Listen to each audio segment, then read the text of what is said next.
দর্শক, এই মুহূর্তে আমি দাঁড়িয়ে আছি কুড়িগ্রামের ধরলা নদীর অববাহিকায়।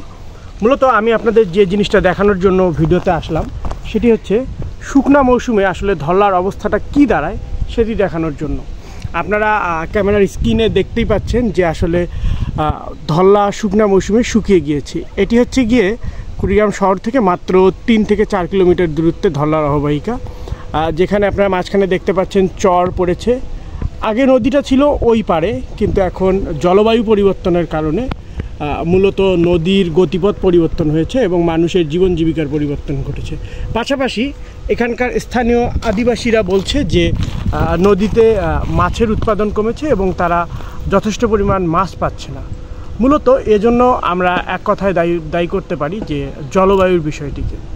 বাংলাদেশ জলবায়ুর দিক দিয়ে অনেক ক্ষতিগ্রস্ত হচ্ছে।